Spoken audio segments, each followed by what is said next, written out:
Elizabeth Bathory has been known as the most of famous serial killers in history.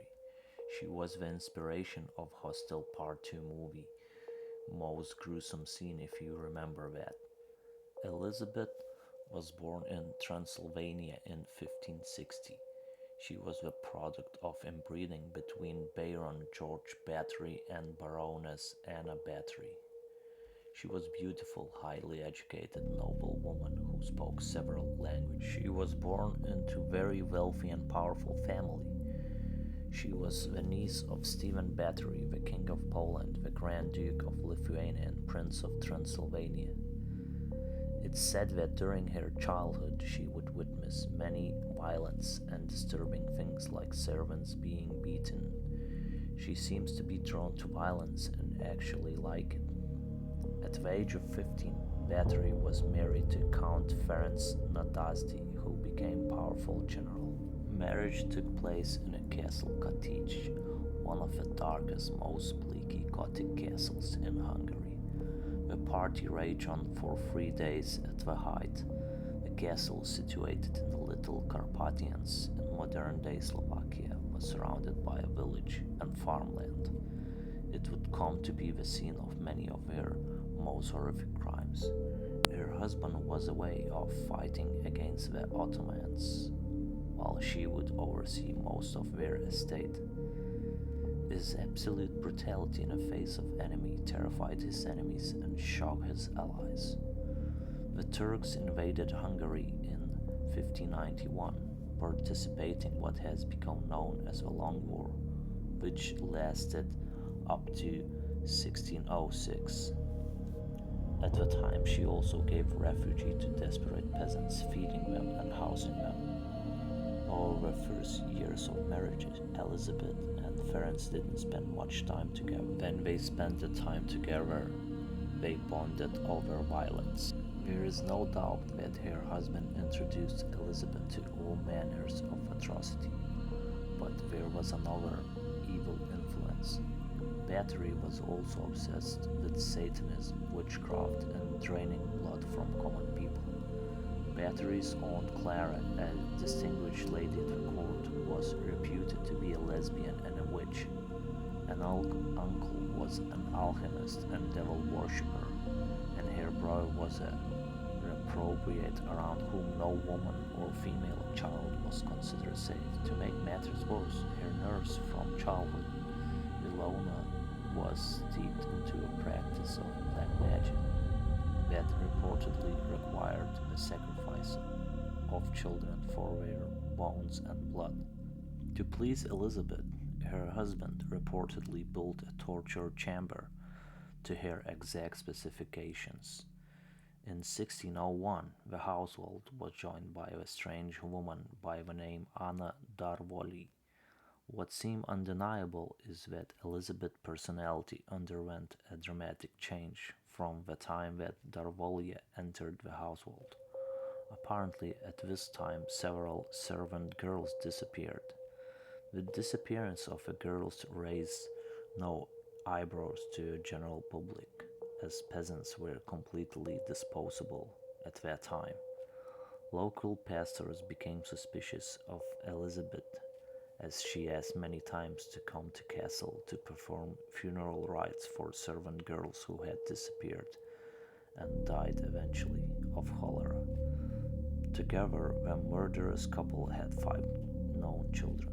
From a young age, Bathory was obsessed with her looks. She reportedly spent hours staring at the mirror while mumbling strange incantations. After her husband's death, Bathory became a single mother of 8 in her 40s, and she was willing to do anything to preserve her youthful looks. Rumors began to spread. As years went by, Elizabeth's taste for blood became monstrous. Everyone in Hungary, regardless of rank or proximity, lived in terror of the powerful Bathories. With almost 400 servant girls over the length of her dominion, of course, killing her staff was a bit of a hassle, as it meant that she would have to replace with new one. So she increasingly began to lure girls girls from the villages surrounding her castle. Once in Bathory's castle, the girls were locked up and subjected to the worst torture imaginable. The most sinister of the helpers were Anna and Dorka, who would try to outdo each other in inflicting pain to their victims.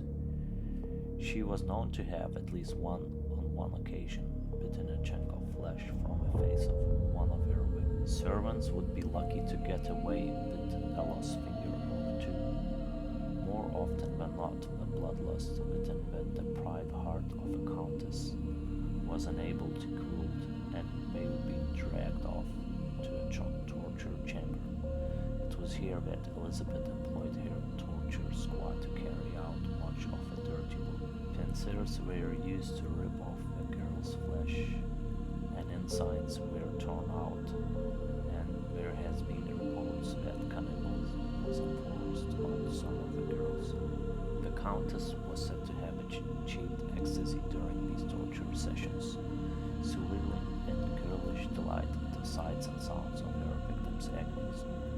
Elizabeth's appetite for blood was insatiable. Although the Count participated in wife's cruelties, he may also restrain some of her impulses. When he died in the early 1600s, she became much worse. With the help of her former nurse Ilona and local witch Dorota, Bathory began abducting peasant girls to torture and kill. She often bit chunks of flesh from her victims, and one unfortunate girl was even forced to cook and eat her own flesh. Bathory reportedly believed that human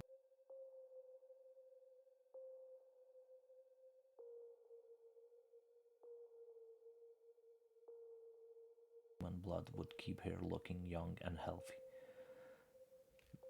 The bodies were piling up at such rate that her group of enables were running out of places to bury them. Elizabeth's helpers had to go out further now and work hard to secure a steady supply of new female staff members, in some cases traveling as far as Vienna, and they also began to engage a network of locals to help them. At 1609, at this point, Countess turned more and more to Erzy Moyorova, the forest witch, for advice. Unfortunately, dealing with the forest witch may ultimately have contributed to the Countess' downfall. She was becoming more and more out of touch with reality, obsessing more over her advancing age and vulnerability. When politics and diplomacy let her down, she turned to black magic. Erzy Moyorova suggested that the Countess try more drastic measures. The blood of noble girls would have more powerful influence than that of commoners. Erzy began supplying her with spells, potions, and magical cakes as well. Someone eventually hit an idea of creating reason for girls of a noble kind to come directly to the Countess, rather than trying to solicit them.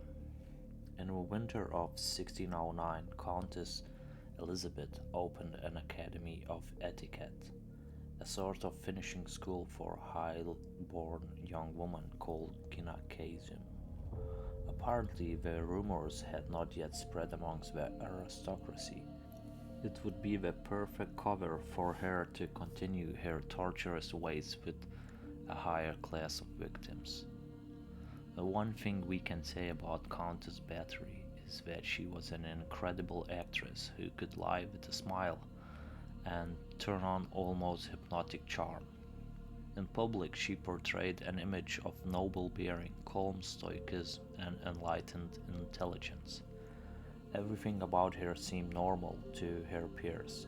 Her letters, the way she entertained, her always elegant demeanor, whatever she said, she managed again to delay the inevitable. We know that when she suffered from illness or fretted about money, it also caused her to lose control. In some cases, she could not contain her murderous rage for even minutes after the conclusion of a stressful event. As rumors continued to spread about the disappearance of girls, parents began hiding their daughters. when the countess passed through town.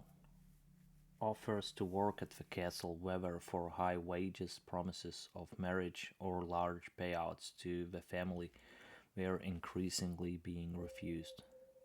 In a matter of weeks, in fact, the entire school has been wiped out. But what was perhaps the most shocking were allegations of exactly how these girls were being tortured and killed. They were washed with the made to roll on the floor in nettles, pins stuck into their lips and under fingernails, needles jammed into their shoulders and arms, flogging on the breast while held in chains, their hands, arms, and abdomens scorched with burning irons, chunks of skin wrenched from their backs with pliers, noses, lips, tongues, and fingers pierced with needles, mouths forced shut with clamps, flesh cut out of buttocks and from between the shoulders, then cooked and served to one. Flesh and pride parts singed with candles, knives plunged into arms and feet, hands crushed and maimed, fingers cut off with scissors and shears, bodies beaten to death with cudgels, lashing until flesh fell from the bones. After lots of political negotiations involving the entire Hungarian elite, the King of Hungary finally ordered Bathory's arrest. Her castle was raided in 1610. Accounts of a raid are nothing less than horrifying. When they reached the castle on a blustery winter night, they found the front door slightly ajar. They were greeted not by the servant but by the corpse splayed on the cold stone floor. Pale from bloodletting and partially clothed from torture, the young woman in the entryway was just the first body that they found in the castle catacombs. Others were held dead, awaiting their fate in the dungeon. Elizabeth, along with her accomplices and servants, were allegedly found upstairs in the holiday orgy. She watched us all around her were arrested, but she was spared such an indignity. The countess was found and taken into custody. A Hungarian magnate Turzo began to interview witnesses. He soon had dozens of people who testified to the countess' depraved ways. Servants who had managed to get out of the castle alive spoke of seeing blood-drenched walls, and Turzo became convinced of Elizabeth's guilt. Despite the overwhelming proof against Bathory, she was relatively spared, while her accomplices were tortured and promptly executed by the authorities. Bathory did not attend the trial and was not executed. By December of 1610, Thurzo believed that he had enough evidence to arrest Elizabeth. She immediately claimed her innocence, blaming everything on her servants. In the end, 306 people testified against Elizabeth. Testimony revealed that the kidnapped girls had been chained to the walls in the dungeon and fattened up because Countess believed this increased the blood in their bodies, was critical to her moonlit sorcery. They were also forced into deviant sexual activities with her. If they reacted with displeasure, they received torture and possible death. Yet even those who did well eventually bored her and they were too very dispatched. The total reported murder count varied between 80 to 650. The judges also examined some of the cadavers that had been taken from Bathory castles.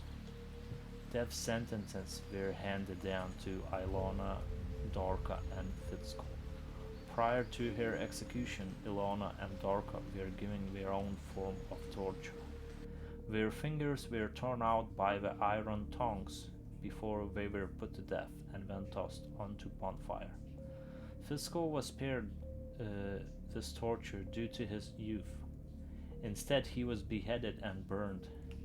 She was convicted and sentenced to life imprisonment in her own Katice castle, confined of one of the dungeons which have been the scene of some of her atrocities. The clerics who visited her reported that she was unrepentant and crazed with rage. None of the priests were able to get her to acknowledge the severity of her crimes, and she continued to insist that it was her assistants who were the real criminals. So, in the end, Elizabeth Bathory was imprisoned for her life with no formal sentencing, locked in a small set of rooms in her own castle in Katowice.